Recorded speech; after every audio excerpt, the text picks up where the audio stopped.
In this video, I'm going to dig deep into Home Assistant automations, triggers, conditions, actions, modes, all that. And I'm going to walk you through creating automations. I'm also going to show you one of my most complex automations, and we'll even take a look at how it can be made a little bit less complex. Sound interesting? Stay tuned.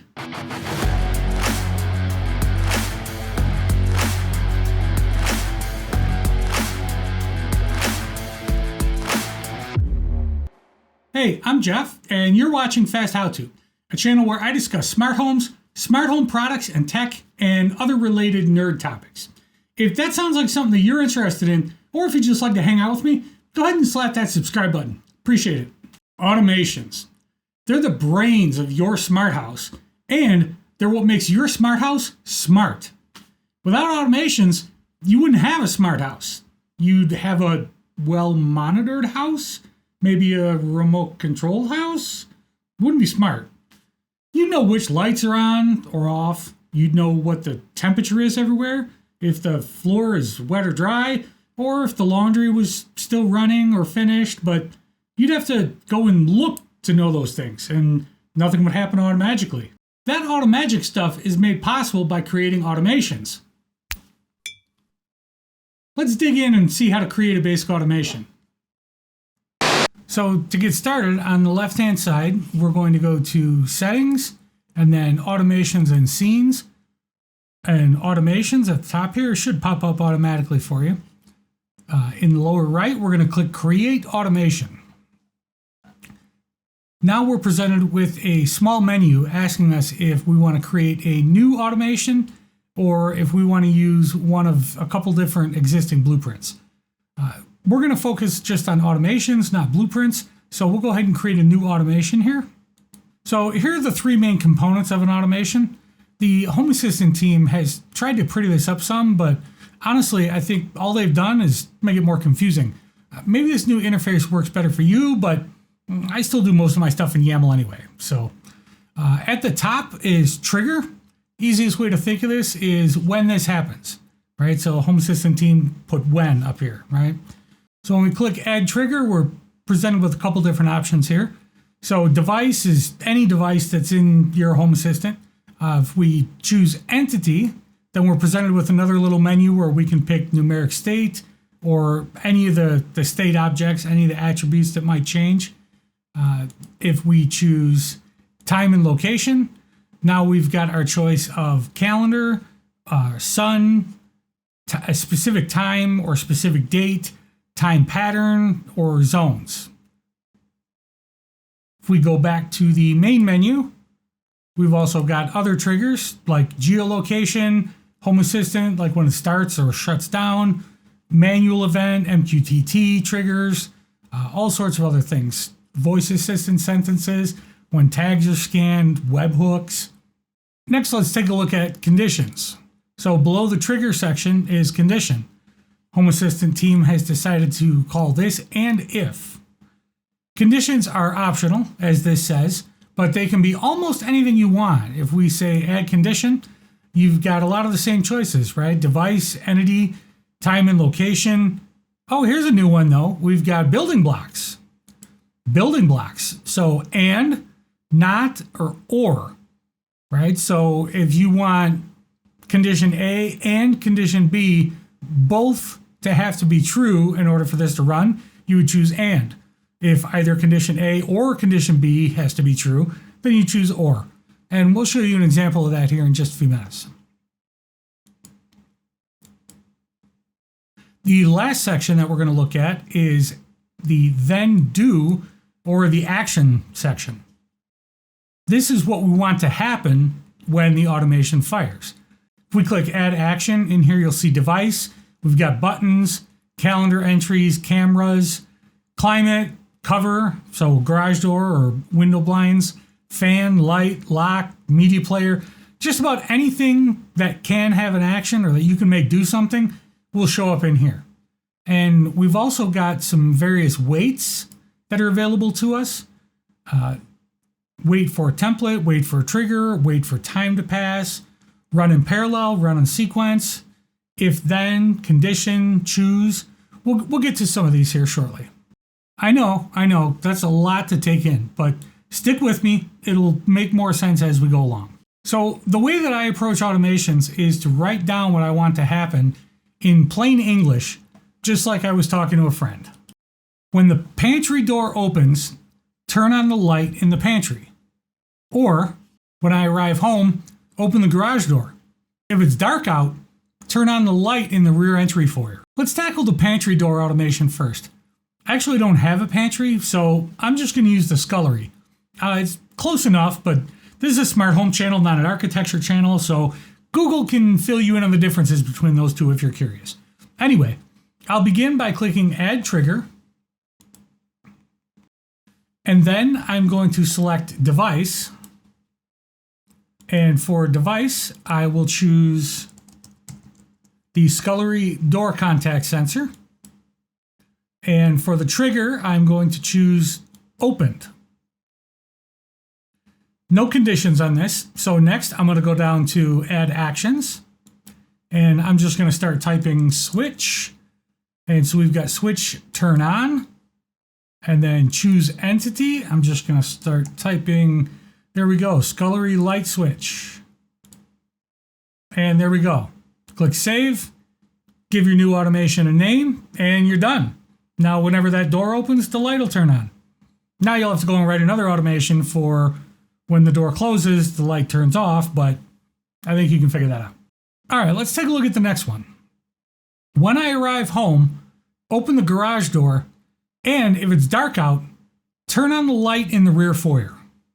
Okay, so how are we going to attack this one? Well, first off, we need to add a trigger, and this is going to be time and location.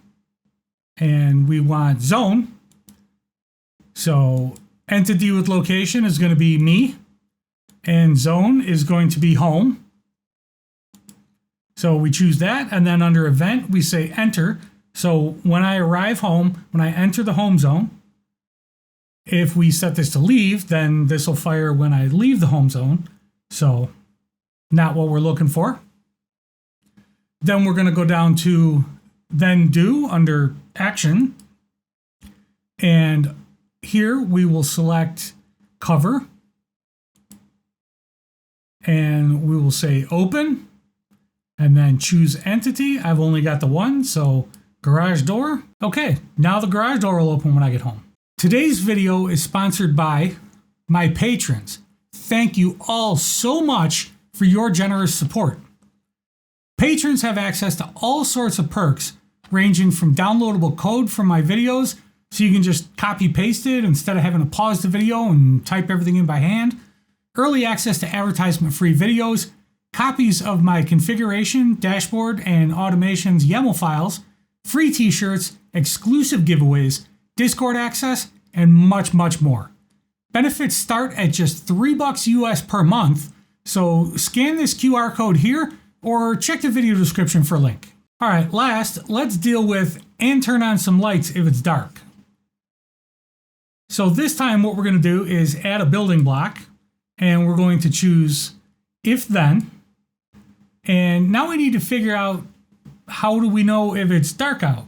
So to do that, we'll use sunrise and sunset, but those are a bit weird. Sunrise runs from midnight until sunrise, and sunset runs from sunset until midnight. So if you want your automation to work from sunset to sunrise, we need to add some more logic. So this logic is basically if it's after sunset or before sunrise. So that means that we need to add a building block to this if statement. So we're going to click Add Building Block, and we'll say or, and our first condition is going to be time and location and sun, and then we will choose before sunrise. Then our next condition that we're going to add is going to be time and location again, and then sun, and we will say after sunset. So now if we collapse these, right, you can see if it's before sunrise or after sunset, okay, now we can set our action. So under then, we'll click add action. And we want to turn on the rear entry foyer light. So there we go, switch rear foyer. And we can collapse that. All right, so there we go. You go ahead and click save, give this guy a name, and now you're all set. When you arrive home, the garage door will open, and if it's after dark, then the rear entry foyer light will turn on for you. Outstanding. Don't have to walk into a dark house, right? So I'm sure some of you were wondering why we didn't just put this and if section here, why we didn't just put this up here in the condition section, right? Well, the reason for that is that any conditions that you put here, they're going to apply to all of the actions. So if we put this condition up here, then the garage door would only open after dark too. And that's not what we wanted to happen, right? We want the garage door to open all the time whenever we get home. A couple other topics here. We'll leave that, get a new automation. There we go, just so we got a nice clean one to start with. So under add action, we can choose building blocks, or you can just click building block here. And you can say run in parallel or run in sequence. So the default is pretty much run in sequence, but run in parallel will perform all of your actions at the exact same time instead of going down through the list. So I use this in several locations, and honestly, I need to start using it in more, but we'll take a look here. So lock up when I leave, I run all these actions in parallel. When I'm resetting the exterior motion lighting, I turn off all those lights in parallel. There are several other spots in here, but anytime that you want a whole bunch of actions to all take place all at the same time, run those all in parallel. Another thing to take a look at under the actions section under add building block is choose. The way that choose works is you can add various conditions to this. So if the state of the scullery door contact is open,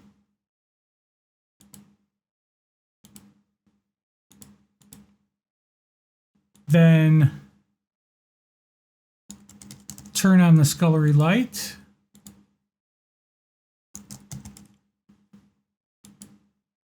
Okay, so we'll collapse that. So that's option 1. Then option 2 will be the rear door. And if this is open, then turn on the rear foyer switch.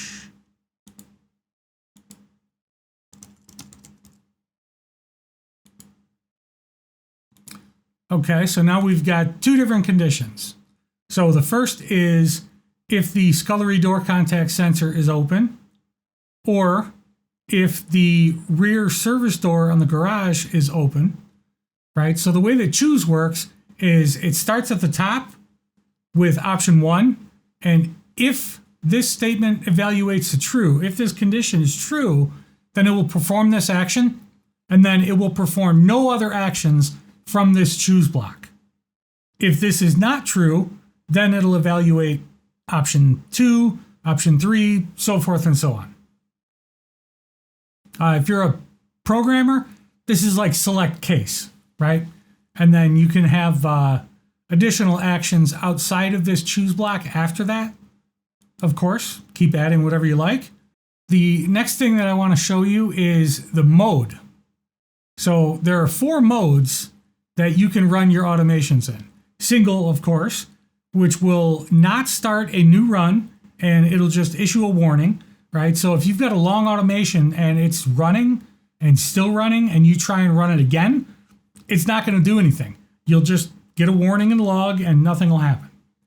If you choose restart, then it's going to stop the current run wherever it is and start a brand new run. Like that first one never even happened. Just kills it right there. Doesn't matter if there's 20 things it's trying to do and it's halfway through, half of those will be done, the other half will be thrown out, and it's going to start over again. The next option is queued, and what this will do is if you try and run the same automation again while it's running, it'll queue up that second request. So after it's finished running the first time, it'll run the second time right after that. And if there's multiple requests to run that automation, this guarantees that they will be run in order of request. And the final one is parallel, where you can start a new independent run of that same automation while the existing one is still running. So think of this as forking a process. So for some of my automations, I use parallel, and for some I use single. I'm actually not using restart or queued at all. All right, so let's take a look at one of my more complex automations. So person detected on exterior camera. This one is a gigantic mess, and I really need to clean this up.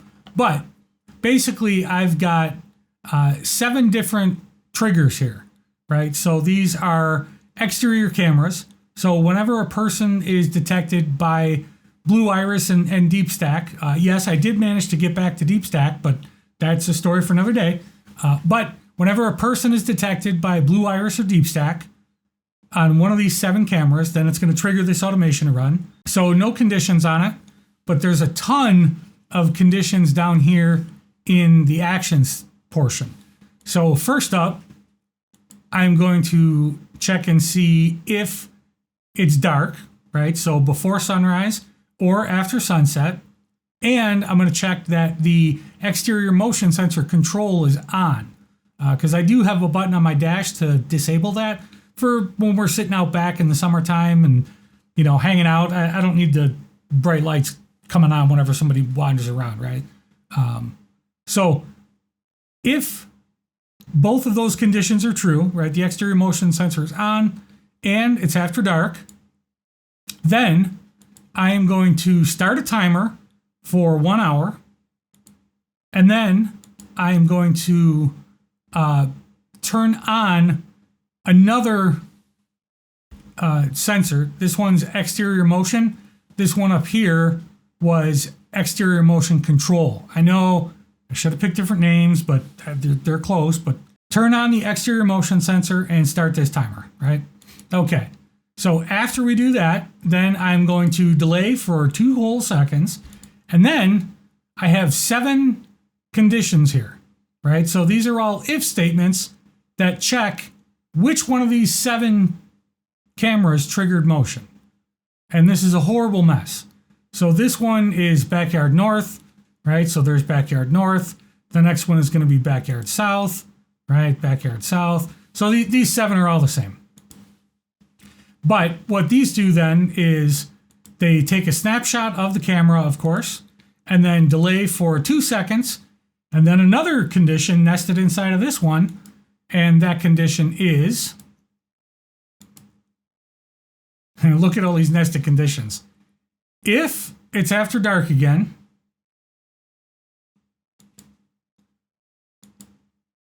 or one of us are not home, and there's no guests present, right? Because if there's guests, they could be out wandering around in the yard even if we're not home, right? So if nobody's home and there's no guests present, then we are going to send a push notification that someone is in the backyard on this camera, because this is the backyard camera, and then it's going to send a JPEG of the capture from that camera, because up here we took a snapshot from that camera, right? This is 7 different versions of that same action, each just with a different control for a different camera. And then, of course, under the notification section, we're sending a different JPEG for the notification. And, you know, these say backyard, and the front says front yard, and so forth, or driveway, right? Whatever. But this could really be simplified. Instead of having to do all these if statements and all this other stuff, I really need to rewrite this. This was done very early on in my Home Assistant career. But one of the things that you can do here is use trigger IDs right here, edit ID. So you can add a trigger ID, right? So I could say like BKN for backyard north, right? Or BYN for backyard north, right? How about? And then here I could add an ID that is BYS for backyard south. And then instead of having all of these conditional statements here, I could just have it choose and have it choose on that trigger ID and perform different actions based on that trigger ID rather than actually having to go through each of these, right? Because with this, if this one evaluates to true, it doesn't stop the automation. It's still going to go through and try and evaluate all the rest of these. So it doesn't execute quite as fast as I would like, especially since it's parallel, right? So you get 15 or 20 of these things all running at one time. If you got somebody walking around the house, for example, right? Like doing some construction outside and you got a surveyor coming out, put little flags all over the place, right? You walk all over the property, send this thing off all over the place. So you get 15 or 20 copies of this thing running all at once, and each one of them has to go through and evaluate all of that stuff. Just horribly, horribly inefficient. But again, this was very early on in my home assistant career, and I didn't quite have a good handle on what kind of options were available with these automations. And to be honest with you, I'm not entirely sure that trigger IDs even existed then. They might have. I'm pretty sure choose did not, but don't quote me on that. But in any event, so there you go. That's how I could take this horribly, horribly complex automation and make it a whole lot easier. There you go. Armed with the knowledge I've just shared with you, you should be ready to tackle just about any automation that you can dream up. What's your favorite automation that you've written so far? What does it do? Tell me all about it in the comments. I always love hearing from you. I always find so many new and creative ways to make my house even smarter every time I read through the comments. I hope that you enjoyed today's video, and I hope that I accomplished my goal of teaching you all about automations. Thank you so much for watching, and until next time, go automate something, will ya?